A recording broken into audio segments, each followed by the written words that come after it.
Hello YouTube and welcome back to iTech Support. Today I'll be showing you how to connect your AirPods Pro to your MacBook Air, MacBook Pro, iMac, Mac Mini, or any other Mac devices out there. So let's get straight to the point.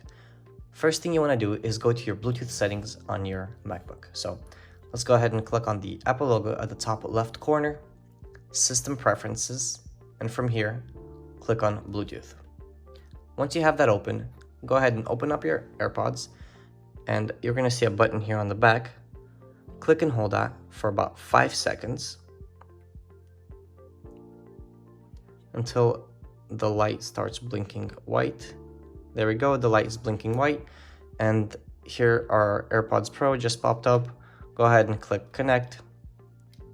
Simple as that. Now they're ready to be used.